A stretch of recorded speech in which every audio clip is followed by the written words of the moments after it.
Welcome to the Core Conversations Book Club. We are thrilled to have Professor Kate Brassel lead our discussion of the Iliad, the first book on the Lit Hum syllabus and one of the few that has remained on the syllabus since the course was first created.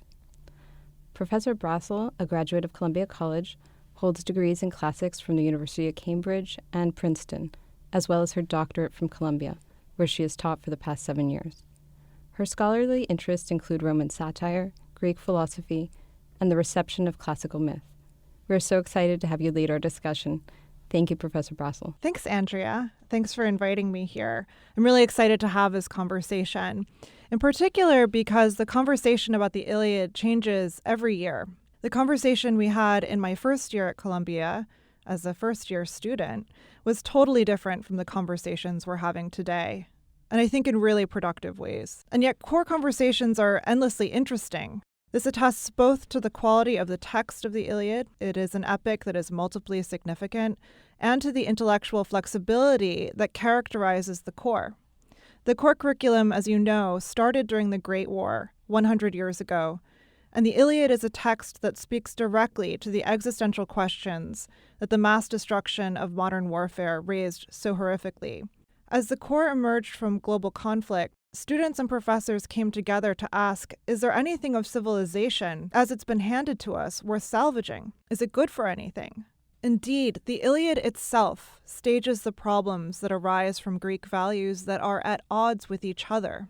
The struggles represented within it, not just the violence, but the endless deliberations with self and other, the counter-appeal of the home, show us the great anxieties around the war and victory in this text. And you'll remember that this epic does not end with a display of victory, but a display of lamentation, a scene of women's lamentation for the dead Hector. Since I first sat in the Lit Hum classroom almost 20 years ago, the Iliad's significance has changed for me from year to year, and I'm sure it will have for you too as you come back to the text. Some of you will have endured your own war stories over the decades, or will have listened to those of classmates, colleagues, friends, family. Whether you work in government, foreign policy, aid, or journalism, or any of the diverse walks of life in which Columbia alumni find themselves. When my class read the Iliad together, the war in Afghanistan, which continues today, had started and the Iraq War was on the horizon. But my most distinct memory of the text was on the first anniversary of the 9/11 attacks. My professor walked us through the simile of falling leaves, which still stays with me. When the Trojan Glaucus meets the Greek Diomedes, the son of Tydeus, in battle, Diomedes is impressed with Glaucus's boldness in the front line, and he asks who this Trojan warrior might be. Glaucus answers, "High-hearted son of Tydeus, why ask of my generation? As is the generation of leaves on the ground, but the live timber burgeons with leaves again in the season of spring returning. Just so, one generation of men will grow while another dies." The surface reading of this simile is that we are impressed with the enormity of losses on the battlefield, the loss of a generation. But we are also moved by the severity, even inhumane quality, of such language and the unbridgeable gap between the leaves and generations of men. Leaves will, of course, return. The lives of trees are cyclical, but persons are not leaves. Once lost, they are lost irretrievably. Remember, they are devastated in their multitudes, their souls hurled down to Hades.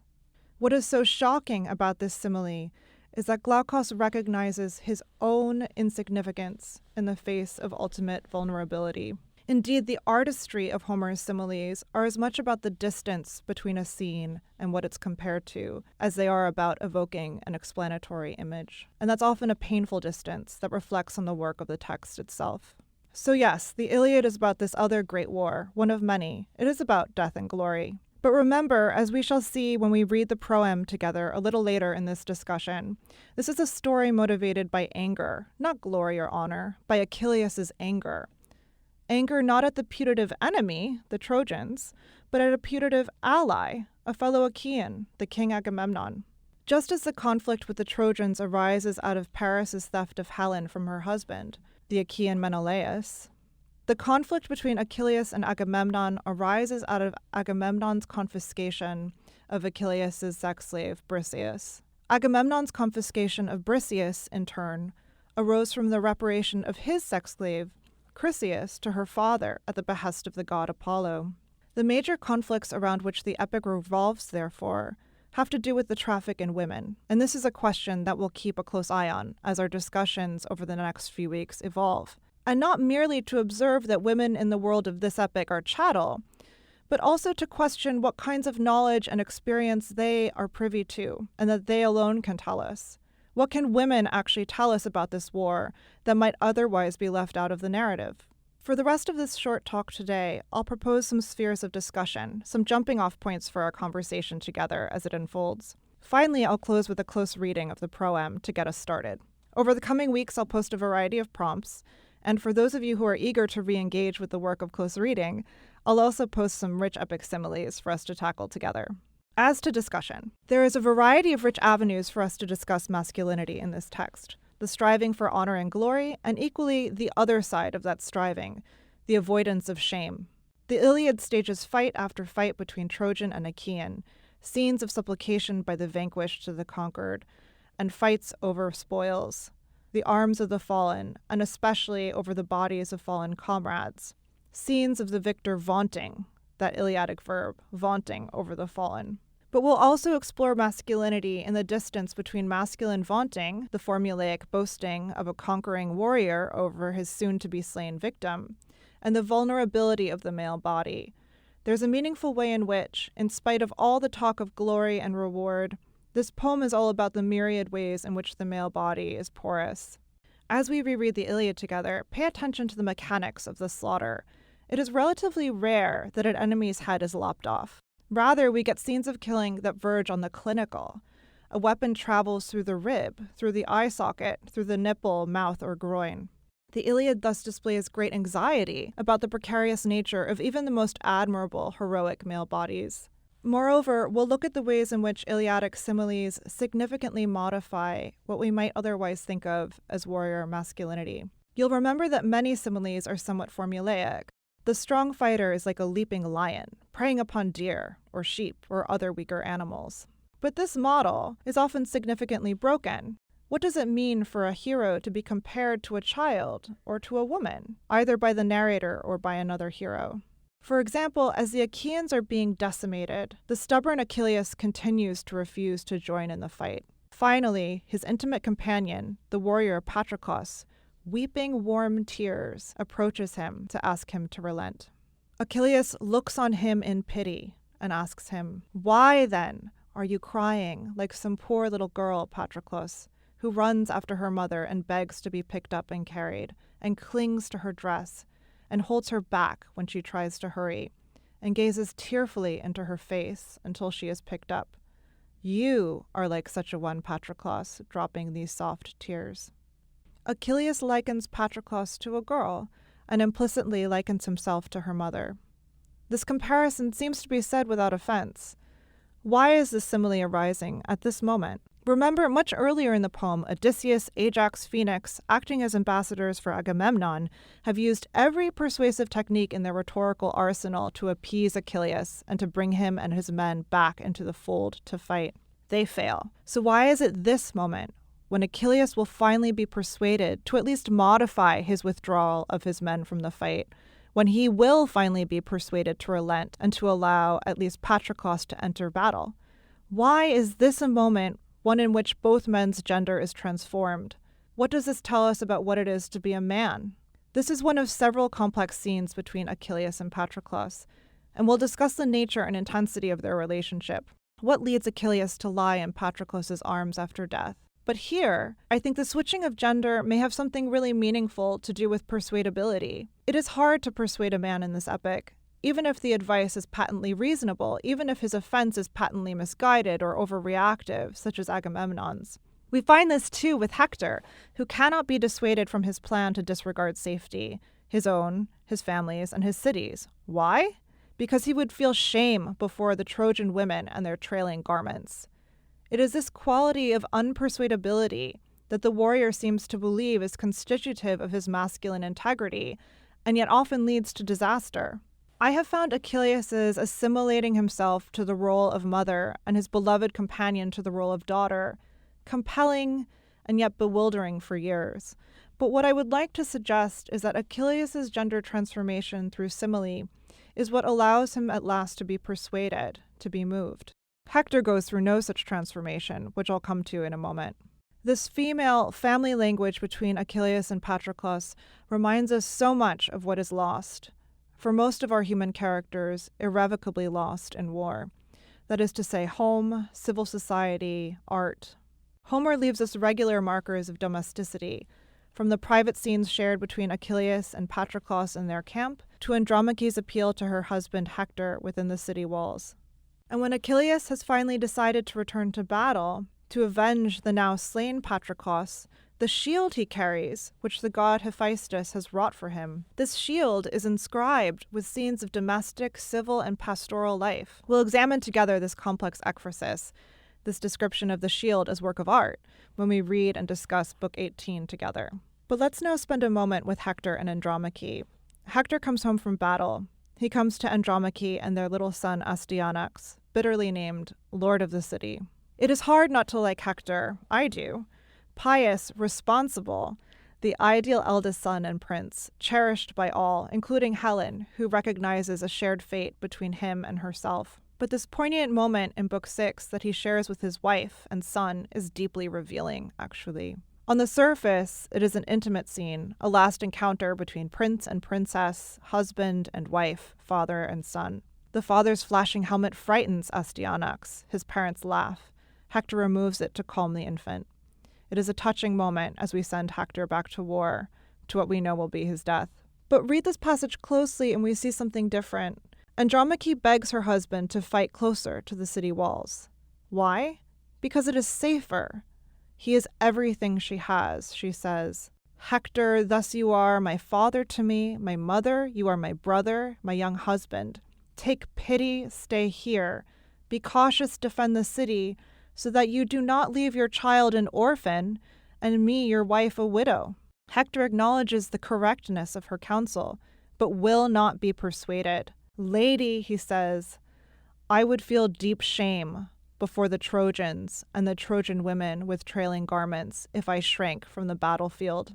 Hector's only hope, he says, is that he himself will be dead and buried before he can hear her cries, and know thus that she is being carried off by her captors and enslaved. Think about what Andromache, this woman of the Iliad, has offered her husband here. Good counsel. And when we cast a broader net around the subject of women in the Iliad, we will see that Helen too, though an object of trade among men, is also put into the position of access to special knowledge and into the position of narrator. We'll discuss her special privilege, accorded to her by Homer, when we get to Book 3. Indeed, the women of the Iliad are various. They vary from each other in status, language, and story. They are sex slaves captured from raids into other lands, like Briseis and Chryseis, Andromache, a princess, Hecuba, a queen, Helen, a queen taken very far from her homeland, in the awkward position of seeing her two husbands fight, and her close bonds not with her new husband Paris, but familial bonds with Hector and Priam, her father-in-law. What very much binds these female characters is the traffic in women that underpins the competition between men and the war. They are also bound by their lamentation, and lamentation itself will tell us a great deal about their complex relations with the men upon whose decisions their fates are pinned. Before we close, I'd like to return to what the Iliad is supposed to teach us, if anything. In September, first-year students often say something like, I thought this was a Greek poem. So why are the Trojan enemies sometimes more sympathetic than the Greeks? Actually, why are the Greeks often portrayed so poorly? Students point to the infighting among the Greeks and deceptiveness, the dishonorable behavior of characters like Odysseus on his murderous night raid. I ask them, why is that so inconceivable to us, that we should sympathize with the enemy and find fault with ourselves? As we see the final supplication of the beaten, aged Priam, who has lost everything, to Achilles, who has destroyed everything, and we see the moment of pity and understanding and grief that they share for themselves and each other, the problem of the Iliad becomes irresolvable, and that might be the lesson. This epic is a poem of force. The philosopher Simone Weil pointed this out as fascism and war swept Europe in 1939. But it is also about pity, as her contemporary Rachel Bespaloff argued. Europeans have to learn that there is no refuge from fate, wrote Bespaloff. They have to learn, she says, not to admire force, not to hate the enemy, nor to scorn the unfortunate.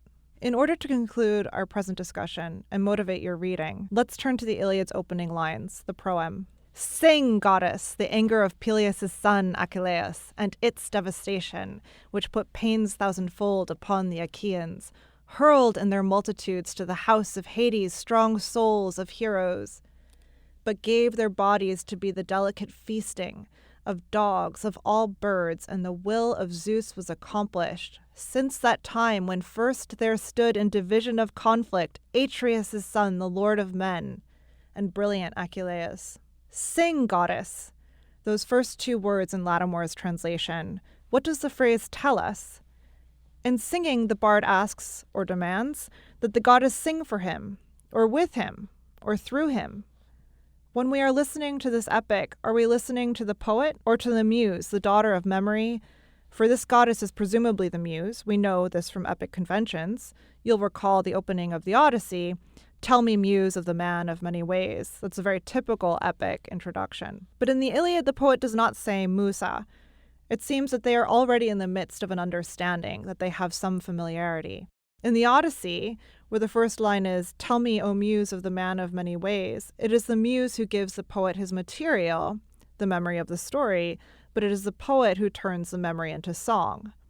But here in the Iliad, his song is her song, and there's some sort of mutuality between bard and muse here.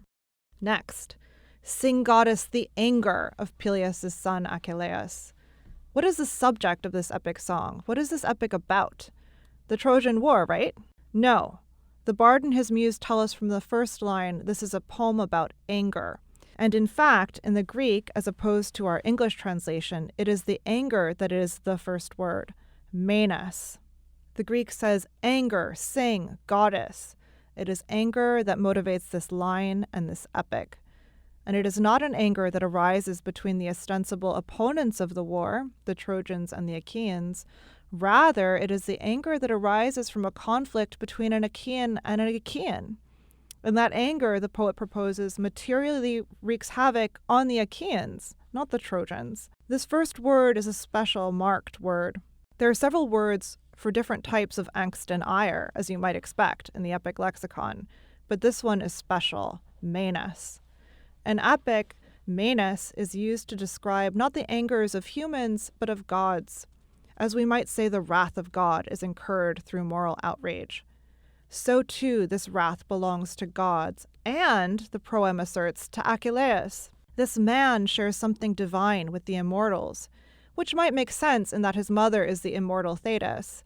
But here is where this first line turns profoundly ironic. The Iliad describes Achilles in a variety of ways, including divinely born, swift-footed, shepherd of the people. But here Homer calls him son of Peleus, Achilles. And this patronymic, the reference to his mortal father, is here the problem. Of course, as you know, what Achilles wishes he shared with the gods, what causes his existential angst through the first two-thirds of the epic, is immortality. He was born, he complains, to die, like everyone else. But what he shares with the gods is not immortality, but divine destructiveness. And this destruction will wreak havoc on his social relations with the other Achaeans, but most importantly with his beloved companion Patroclus, who dies as a result of Achilles' implacable wrath. This first line is so compressed, incredibly well constructed, even as it mobilizes epic convention. And this is precisely where we see the work of artistry out of oral tradition. So now we have the wrath, sing, goddess, the wrath of Peleus' son Achilles, and its devastation, which put pains thousandfold upon the Achaeans. Notice here that it's the wrath's destructive power, not his destructive power. And indeed, it is a power that will ultimately seem to exceed his control with the unintended consequence of Patroclus' death. And here we get to something really interesting. Hurled in their multitudes to the house of Hades strong souls of heroes, but gave them their bodies to be the delicate feasting of dogs, of all birds, and the will of Zeus was accomplished. The wrath hurls the Achaeans, sturdy shades, to Hades. What does it mean to have a stout, sturdy, potent soul? Unlike the Judeo-Christian or even Plato's concept of the immortal soul, Here, the soul is closer to the breath that does little more than flutter around Hades in perpetuity. So this bitter use of the stout soul draws attention to what happens to them, the heroes' bodies, in the next line. The wrath prepares them as banquets for dogs and birds. Dogs and birds prey and scarf and gnaw at their food, their carrion. They do not dine. In the Iliad, as you'll remember, we do not have scenes of this terrible fate happening to any of our heroes' bodies, but it is the constant threat of this horrifying outcome, that one should be gnawed by vultures and dogs, that hangs over heroes and motivates the intense concern over fallen bodies, such as Sarpedon's and Patroclus and Hector's, that leads to more and more fighting. And we might even think of this perverse combination here, the banquets of carrion eaters, that exhibits Homer's distaste for his tale. And although we are not given a scene of animal eating in this way, we have lots of scenes of humans feasting. The human feast is the moment in which warriors at war are able to reconstitute their society in Homer. Hospitality, the apportionment of meat according to social hierarchy, and importantly, the ritual of sacrifice to and propitiation of the gods. Moreover, I'll suggest that we do indeed see a vulture, actually, a human vulture. In the end, Hector, seeing that he is about to be killed, tries to negotiate with Achilles for the return of his body to his parents. Achilles says darkly, "Stop entreating me, you dog, by knees or parents. I wish only that my fury would drive me to hack your meat away and eat it raw." Achilles, precariously positioned between divine and human, will wish also to occupy the position of animal as well. He wants to be all-consuming, to occupy the entire spectrum of existence. The attention in the proem of animals' likeness to humans looks forward to the likeness of human behavior to bestial behavior as the poem progresses. And indeed, and this is something that I hope we'll be able to discuss as the weeks come on, in those famous epic similes of warriors to, for example, lions, we might see not only the invocation of the force of so great an animal, but also an accusation of the social, i.e. human breakdown that occurs in war. Finally, the poet sets the opening scene in motion. Since that time when first there stood in division of conflict, Atreus' son, the lord of men, and brilliant Achilles. Even as Agamemnon, son of Atreus, and Achilles are divided in life, so too they split this line. And the poet reminds us who rouses this divine anger in Achilles. It's the Lord of Men, King Agamemnon. Now that we've come to the start of the epic, I'm looking forward to hearing all of your ideas as the books unfold, whether you're joining us because the Iliad was your favorite text or because the Iliad overwhelmed you, or both. Because in a significant sense, the epic is composed to overwhelm.